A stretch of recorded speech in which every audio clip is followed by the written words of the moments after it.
आत्मीय भाइयों, आपको पुस्तक काया में समाया प्राणाग्नि का जखीरा, लेखक श्री राम शर्मा आचार्य, पृष्ठ 26 से पढ़कर सुना रहे थे। क्यों धधक उठते हैं अग्नि के ये शोले। इसी पुस्तक के क्रम को आगे बढ़ाए रखते हुए इसी विषय पर पृष्ठ 32 से पढ़कर सुनाते हैं पिछले वीडियो के तारतम्य में। घटना 2 जुलाई 1951 की है। अमेरिका के सेंट पीटर्सबर्ग फ्लोरिडा के एक मोहल्ले मेरी स्ट्रीट में रहने वाली श्रीमती मेरी हार्डी रोजर अपने मकान में विचित्र ढंग से जली हुई मरी पली पाई गई। 2 जुलाई की पूर्व संध्या को हार्डी रोजर ने अपने मित्रों को एक पार्टी दी थी और उसका घर आधी रात तक चहल पहल से भरा था। मित्रों के ठहाके गूंज रहे थे। देर रात गए पार्टी समाप्त हुई और हार्डी रोजर अपने मित्रों को विदा कर हल्के चित्त से आकर अपने बिस्तर पर लेट गई। सुबह देर तक उसके मकान का दरवाजा बंद रहा। मकान मालकिन पी कॉर्पोरेट ने सोचा कि रात में देर तक जागने के कारण रोजर अभी तक सो रही है, उसके काम पर जाने का समय हो गया है, इसलिए उसे जगह देना चाहिए। यह सोचकर श्रीमती कॉर्पोरेटर ने रोजर के घर का दरवाज़ा खटखटाया, किंतु अंदर से कोई उत्तर नहीं मिला। 2-3 बार दरवाज़ा खटखटाने के बाद जब कोई उत्तर नहीं मिला तो श्रीमती कॉर्पोरेटर ने सोचा कि रोजर को ज़्यादा ही गहरी नींद आ गई होगी, इसलिए स्वयं ही दरवाज़ा खोलकर उसे जगह देना चाहिए। यह सोचकर दरवाज़ा खोलने के लिए मकान मालकिन ने पीतल की बनी हुई कुंडी पर जैसे ही हाथ रखा, उसके मुंह से चीख निकल गई। पीतल की कुंडी इतनी गर्म हो गई थी जैसे उसे घंटों आग से तपाया गया हो। उसी से मिसेस कॉर्पोरेटर का हाथ जल गया था। उसकी चीख सुनकर पास ही रहने वाले दोनों पड़ोसी निकल आए। मिसेज कॉर्पोरेटर ने उन्हें सारी बात बताई और कहा कि शायद फ्लैट में कोई दुर्घटना घट गई है। दुर्घटना की संभावना का अनुमान लगाकर दोनों पड़ोसियों ने दरवाजे को कंधे से धक्का देना शुरू किया। 2-4 धक्कों में ही कुंडी निकलकर अलग हो गई और 3 व्यक्ति अंदर प्रविष्ट हुए।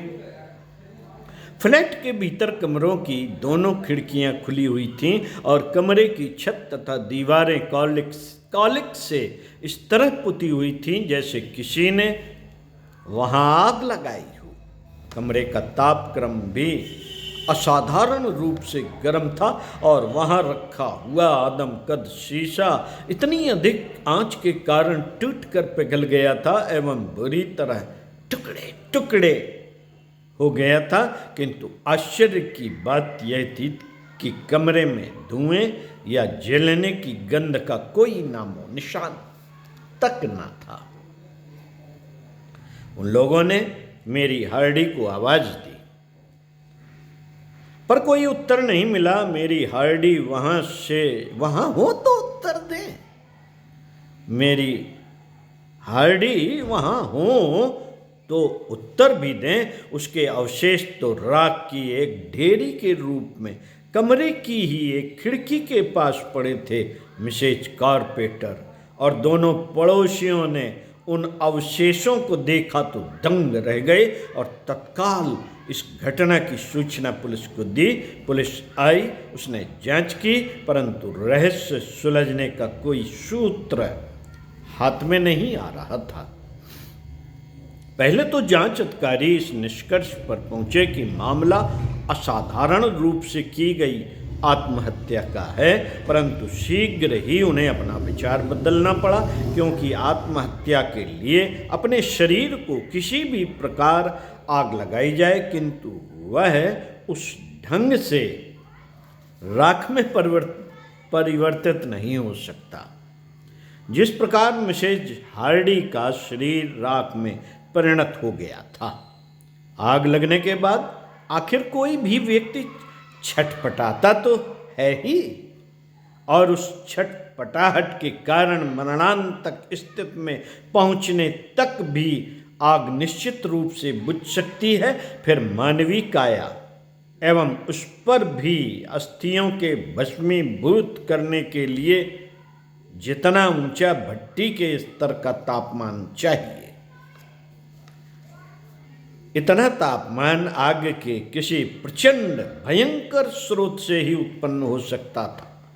वहां पर कमरे की जो स्थिति थी और कमरे के सामान को जो क्षति पहुंची थी, उसके आधार पर किसी भी प्रकार यह नहीं कहा जा सकता कि कमरे में इतना उच्च तापमान पैदा हुआ हो। जांच अधिकारियों को जिस बात ने सबसे अधिक उलझन में डाला वह यह थी कि मेरी हार्डी की देह जिस स्थान पर राख हुई पड़ी थी, वहां फर्श पर बिछे कालीन पर आग लगने के बहुत ही सामान्य निशान थे। उसके पास ही रखी मेज पर पड़े हुए अखबार और कपड़ों को तो आग ने छुआ तक नहीं था। जांच अधिकारी एडवर्ड डेविस इन विचित्र विरोधाभासों के कारण जब किसी निष्कर्ष पर नहीं पहुंच सके, तो उन्होंने प्रसिद्ध शरीर विज्ञानी डॉक्टर विस्टन क्रॉगमैन की सहायता ली। डॉक्टर विस्टन क्रॉगमैन इस दुर्घटना के विभिन्न कारणों की संभावनाओं पर विचार करते हुए इस निष्कर्ष पर पहुंचे कि मिसेज हार्डी रोजर उस रहस्यमयी आग की शिकार हुई हैं जिसे विज्ञान की भाषा में स्पॉन्टेनियस ह्यूमन कंबशन, जिसे स्वतः दहन कहते हैं। स्पॉन्टेनियस ह्यूमन कंबशन अथवा अनायास अपने आप जलने की यह प्रक्रिया ऐसी है जो पिछले दसियों वर्षों से वैज्ञानिकों को उलझन में डाले हुए है। इस रहस्यमयी आग की उत्पत्ति के कारणों को जानने के लिए विभिन्न प्रयोगों और अब तक इस तरह की घटी सैकड़ों घटनाओं में से करीब 100 घटनाओं का अध्ययन करने के बाद भी वैज्ञानिक यह पता नहीं लगा पाए कि यह रहस्यमयी आग किस प्रकार, किन कारणों से उत्पन्न होती है, इसका स्रोत क्या है। अपने आप शरीर में आग उत्पन्न होना और उस आग में जलकर शरीर का भस्मीभूत हो जाना ऐसा विचित्र रहस्य है कि सामान्य अग्निकांडों से उसकी तुलना नहीं की जा सकती, क्योंकि जिस किसी के भी साथ इस प्रकार की घटना घटती है, पहले तो उसे इसका कोई लक्षण ही पता नहीं चलता। अचानक हार्ट अटैक की तरह बिना किसी पूर्व सूचना के अग्नि विस्फोट होता है, और जो व्यक्ति इस रहस्यमयी अग्नि का शिकार होता है उसे संभवतः इसकी कोई यंत्रणा भी अनुभव नहीं होती। उपरोक्त घटना के पहले और बाद में भी इस तरह के ढेरों अग्निकांड हुए हैं। इनमें 7 दिसंबर 1956 को होनोलुलु द्वीप में ऐसा ही अग्निकांड घटित हुआ। उस द्वीप की एक साधारण सी बस्ती में रहने वाली 75 वर्षीय महिला यग सिक किम इस घटना की प्रत्यक्ष साक्षी रही। उस दिन दोपहर को वृद्धा किम किसी घरेलू काम में व्यस्त थे। अचानक उसे किसी काम से अपनी पड़ोसिन वर्जीनिया कॉर्गेट की याद आई। किम दयालु, व्यवहार कुशल और पर दुख कातर महिला थी। उसके स्वभाव से सभी खुश रहते थे और कारगेट तो उसकी विशेष रूप से आभारी थी, क्योंकि वक्त उसे किम से सहायता मिल जाया करती थी। इसलिए वह किम के कई छोटे बड़े काम कर दिया करती थी।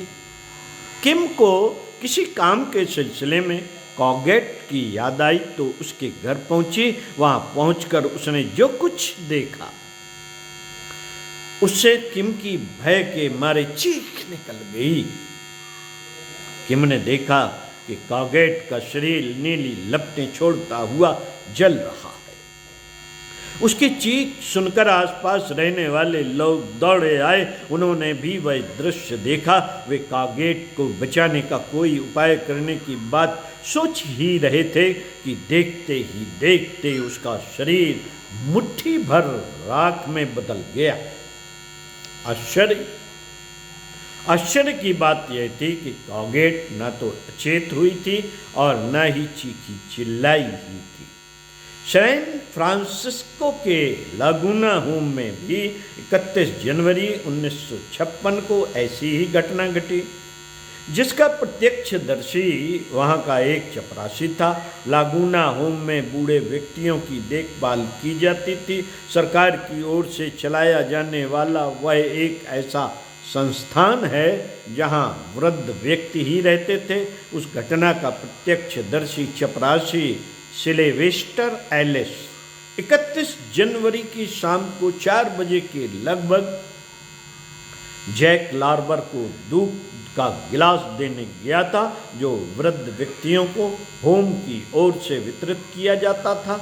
जैक लार्बर ने दूध का गिलास ले लिया और पीने लगा।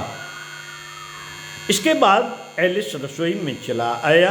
कोई 15 मिनट के बाद एलिस लार्बर के कमरे में दूध का खाली गिलास वापस लेने के लिए पहुंचा। जब वह लार्बर के कमरे में पहुंचा तो वहां उसने जो कुछ देखा वह बेहद भयावह दृश्य था।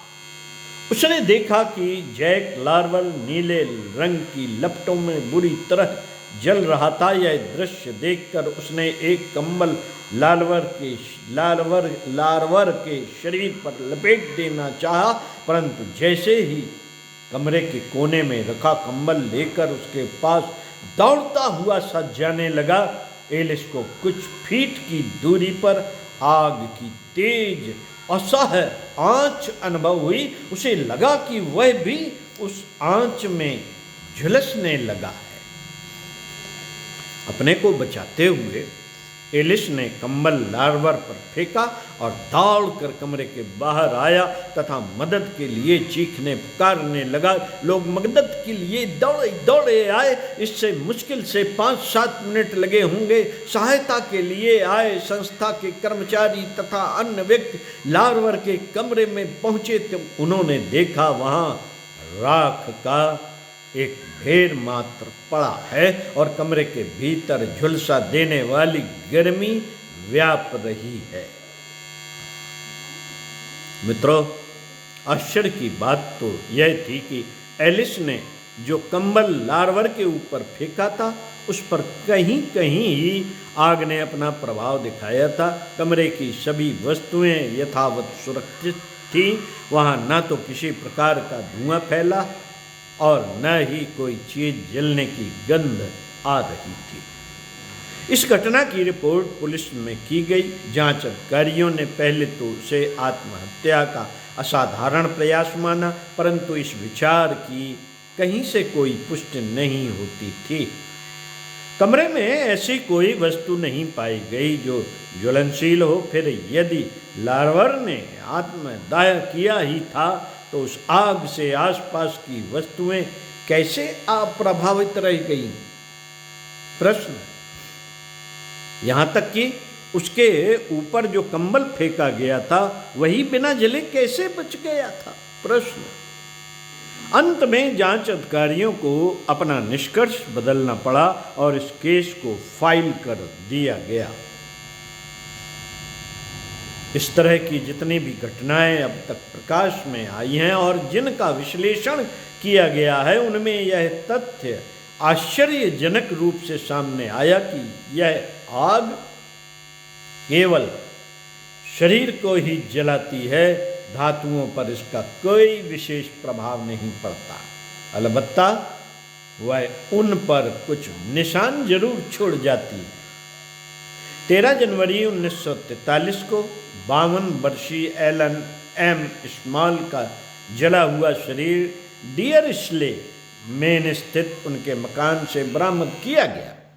शरीर के नीचे बिछा हुआ कारपेट झुलस गया था। इसके अतिरिक्त कमरे की किसी भी वस्तु पर आग का कोई प्रभाव नहीं पड़ा। सन 1904 के अंत में इंग्लैंड के लिंकन शायर प्रांत में स्थित बिनब्रूक पुरोहिताश्रम में दिसंबर महीने में एक अजीबोगरीब घटना घटित हुई। पुरोहिताश्रम के इस विशाल भवन में अचानक 3 बार आग लगी, जिससे भवन का बहुत सा हिस्सा जलकर नष्ट हो गया। आग लगने के कारणों का पता अज्ञात ही बना रहा। 1 महीने बाद बिनब्रूक का एक किसान अपने रसोई घर में गया। वहाँ नौकरानी लड़की झाड़ू लगा रही थी। उसकी पीठ से लंबी लंबी लपटें निकल रही थीं। किसान ने आवाज़ लगाई और तुरंत ही उस लड़की पर झपट पड़ा। आग निकलने वाले स्थान पर हाथ से ढक दिया और आग बुझ गई, परंतु अब तक लड़की बुरी तरह जल चुकी थी। प्रोफेसर जेम्स हैमिल्टन टेनेसी प्रांत के नशेवाइल विश्वविद्यालय में कार्यरत थे।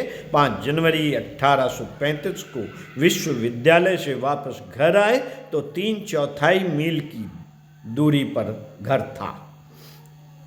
घर के बाहर दीवार पर टंगे हुए हाइग्रोमीटर को देखा। उस समय 0 से भी 8 डिग्री तापमान कम था।